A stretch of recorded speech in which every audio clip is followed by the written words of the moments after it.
x86 versus ARM, what is the real difference? Hello, and welcome back to Gate and Kernel. Today, we are comparing two major processor families x86 and ARM.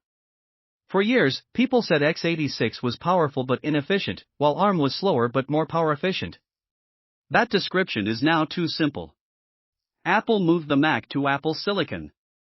Qualcomm is building ARM-based Windows PCs, Amazon uses ARM-based Graviton processors in the cloud.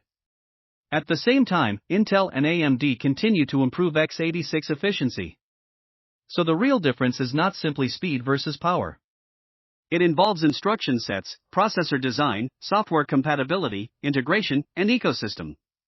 Chapter 1. What is an instruction set architecture? A processor cannot directly understand C, C++, Python, or Java. Programs must first be translated into machine instructions.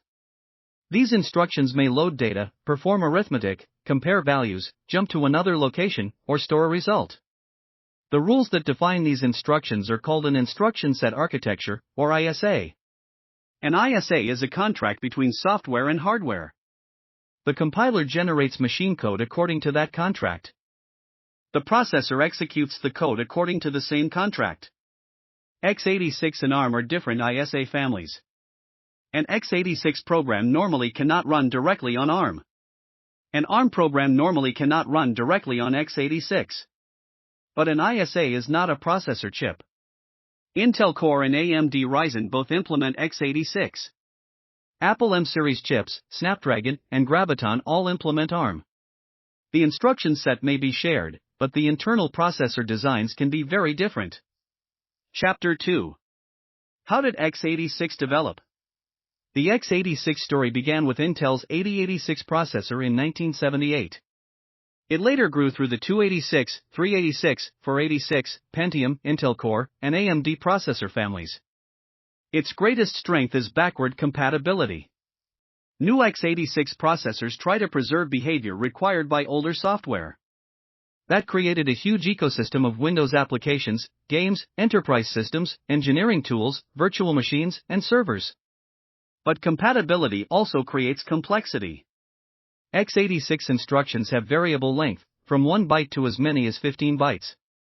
The processor must identify prefixes, opcodes, registers, addressing modes, and immediate values. So x86 gained its biggest advantage and its biggest burden from the same source, compatibility with the past. Chapter 3. How did ARM develop? ARM began at Acorn Computers in the United Kingdom during the 1980s. Its designers wanted an efficient processor that was practical to implement. While x86 grew around personal computers, ARM spread through phones, tablets, routers, microcontrollers, vehicles, and embedded devices. These products have strict limits on battery life, heat, chip area, and cost. That pushed ARM toward strong performance per watt. Modern high-performance ARM processors commonly use a ARCH64. It's a 64 instructions normally use fixed 32-bit encoding. That makes the instruction format more regular than x86. Chapter 4. What do CISC and RISC mean? x86 is usually called CISC. ARM is usually called RISC. Historically, CISC instructions tried to do more work in one instruction. RISC systems preferred simpler and more regular steps, such as load, calculate, and store. But modern processors have blurred the difference. A modern x86 processor usually converts complex instructions into smaller internal micro-operations. Modern ARM processors also use complex techniques such as branch prediction, speculative execution, register renaming, out-of-order execution, and large caches. So the instruction sets still look different, but high-performance processors often use similar internal techniques. Chapter 5. Major technical differences. x86-64 and ARCH64 are the main 64-bit versions of these architectures. x86 uses variable length instructions. A 64 uses fixed 32-bit instructions. x86-64 normally has 16 general-purpose registers. A ARCH64 has 31. Many x86 instructions can directly use memory operands. ARM usually follows a load and store model. x86 decoding is generally more complex. ARM encoding is more regular. x86 has a heavier backward compatibility burden. ARM has traditionally been easier to customize for highly integrated SoC designs. However, these differences do not directly decide performance. Manufacturing, caches, branch prediction, memory bandwidth, power limits, cooling, compilers, and software optimization all matter. Chapter 6. Why is ARM often power efficient? ARM efficiency comes from several factors. First, its instruction encoding is relatively regular. Second, ARM spent decades in low-power markets. Phone and embedded designers must consider battery life, heat, area, and cost from the beginning. Third, ARM is often used inside a complete SoC. The same chip may include CPU, GPU, NPU, video engines, memory controllers, and security hardware. Specialized hardware can perform certain tasks more efficiently than a general-purpose CPU. Fourth, ARM chips can be customized for specific products. Apple can optimize for Mac OS, Amazon can optimize for cloud workloads. Phone chip designers can optimize for cameras, wireless communication, and battery life. ARM efficiency is therefore not only about RISC. It comes from design goals, integration, and customization. Chapter 7. Why is ARM not always more efficient? The instruction set influences design, but it does not independently determine power consumption. A large ARM processor built for maximum performance may use more power than a small low-power x86 processor. Power depends on transistor count, voltage, frequency, workload, cache traffic, manufacturing technology, temperature, and power management. So we should compare specific processors doing the same job under similar conditions. Efficiency is a system-level result, not an ISA label. Chapter 8. Why did Apple leave Intel? Apple did not simply replace an Intel processor with an ordinary ARM processor. Apple's silicon is a complete system design. Apple controls the processor, Mac OS, compilers, frameworks, battery, and thermal system. Apple also designs its own high-performance CPU cores. Unified memory allows the CPU, GPU, and other engines to access the same memory pool. That can reduce unnecessary data movement. Apple Silicon also includes specialized engines for graphics, machine learning, video, image processing, and security. Its success comes from custom cores, integration, unified memory, accelerators, and deep hardware-software coordination. It is not explained by the word ARM alone.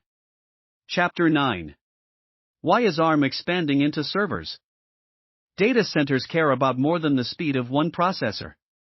They care about workloads per server, cores per rack, power, cooling, cost, performance per dollar, and performance per watt. A small power saving becomes important when multiplied across thousands of servers.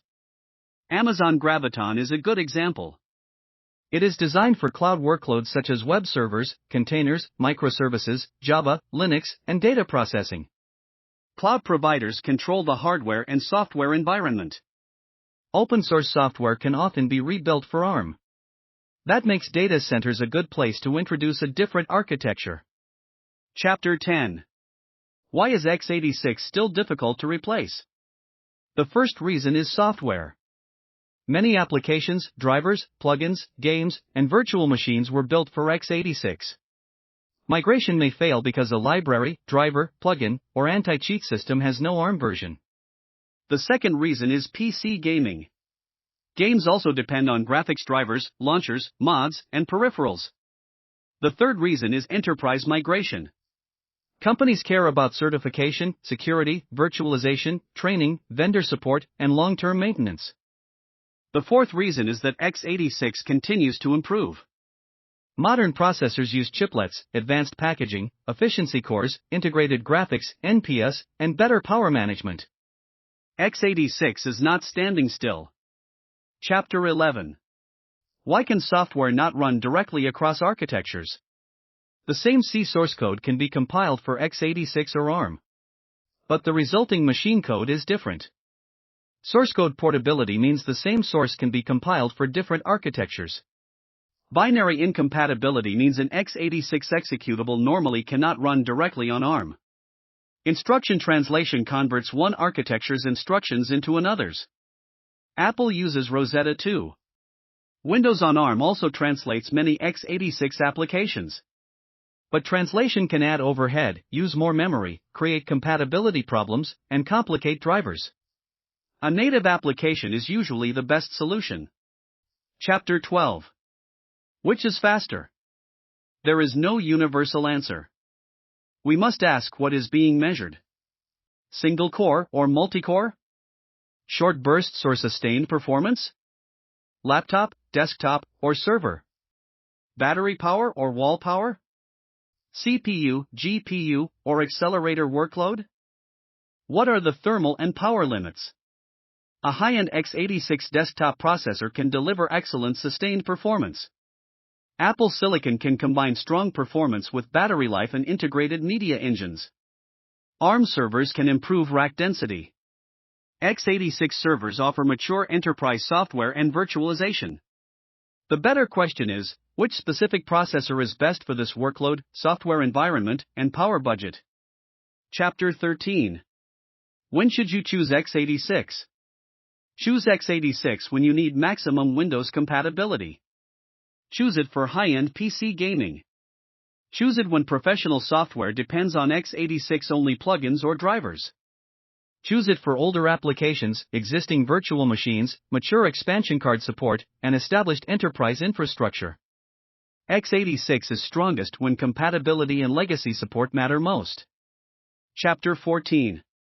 When should you choose ARM? Choose ARM when battery life, low heat, and low noise are important. Choose it for the Apple Mac ecosystem. Choose it for phones, tablets, embedded systems, and customized SoCs. Choose it when Linux software can be rebuilt for ARM. Choose it when your workload benefits from integrated GPU, NPU, video, or other accelerators. ARM is strongest when efficiency, integration, and customization matter most. Chapter 15. Will ARM replace x86?